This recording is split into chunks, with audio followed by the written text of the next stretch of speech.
A Most Special Dreamcatcher from Jordan Luebben, written by Dennis M. Morrison. I want to share with you a very special dreamcatcher that was given to me by my good friend Jordan Luebben. This dreamcatcher is special for many reasons. See, it's likely everyone looking at this show has either owned or at least seen a dreamcatcher. Most are modern knockoffs made too pretty to even really have a Native American look.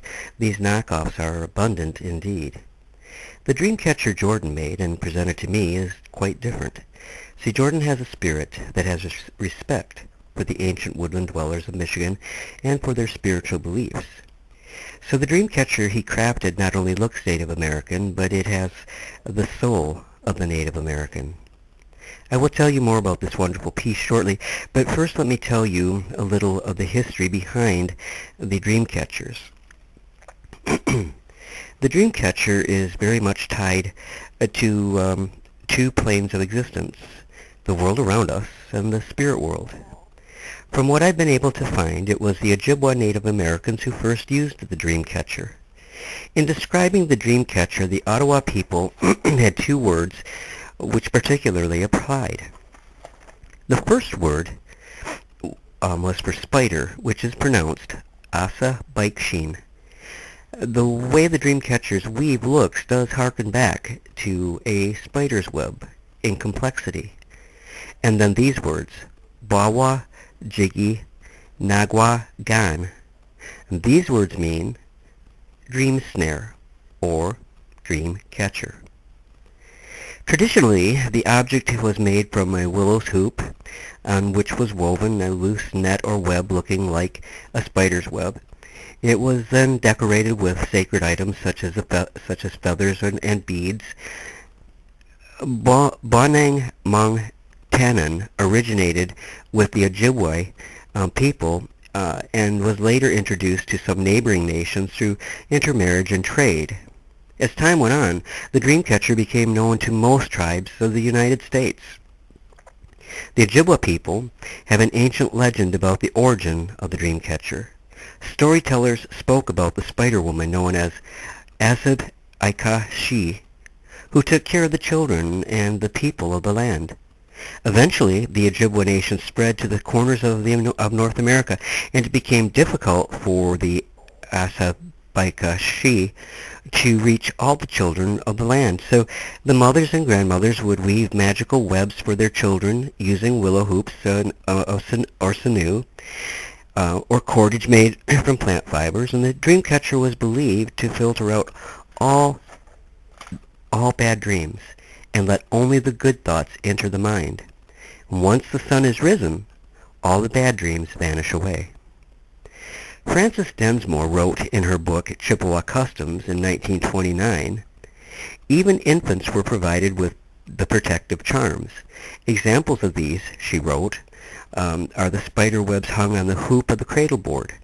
These articles consisted of wooden hoops about 3.5 inches in diameter, filled with an imitation spider's web made out of yarn, which was usually dyed red. In old times, Mrs. Densmore wrote, this netting was made out of nettle fiber. 2 spider webs were usually hung on the top, and it was said that they caught any harm that might be in the air, as a spider's web catches and holds its prey, or whatever it comes into contact with.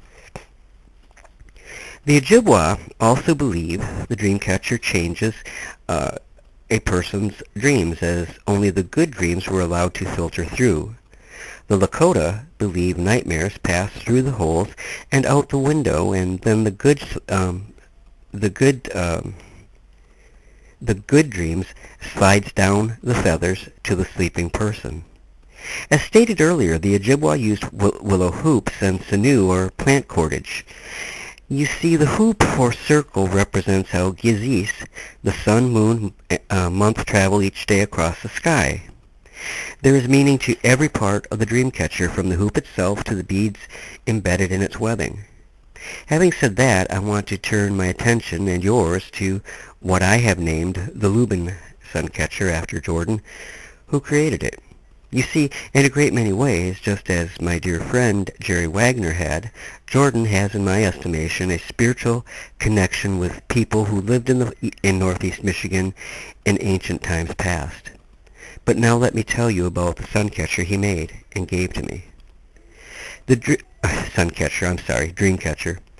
The Dreamcatcher looks the part of those created way back in antiquity. This measures about 8 inches long by 3 inches across. I do not know what the hoop was made from, but it looks like a twig with very thin copper-colored wire wrapped around it. The webbing very much looks like sinew, but I cannot say for certain that it is. In the webbing are 3 beads. 2 of the beads are black and brown, and 1 is deep blue. I believe that the beads are wooden. Remember how Mrs. Densmore wrote about red yarn being used. At the top and bottom of the hoop are tied strands of rich, deep blood red colored yarn, and hanging down from the bottom of the hoop are 3 pieces of sinew, each with a special spiritual significance of its own. On the first is a micro-tiny representation of a man, which I am sure Jordan carved. The little man measures just a hair over a half an inch long. On the second piece of sinew is a bundle of small feathers I assume found near where Jordan lives. I'm not sure what bird they came from. But finally, on the third piece of sinew is a truly and most extraordinary piece. Here is a Petoskey Stone, which Jordan carved into a very fine representation of a human skull. A truly remarkable carving, especially considering how hard Petoskey Stone is. For those of you who do not know, the Petoskey Stone is the state of Michigan official fossil. Petoskey Stone is fossil coral, which thrived in the warm, shallow seas that covered Michigan in Noah's time. The amazing Dreamcatcher is as close as you can get to the original, and it was made truly with the soul of a Native American culture indwelling within my friend Jordan.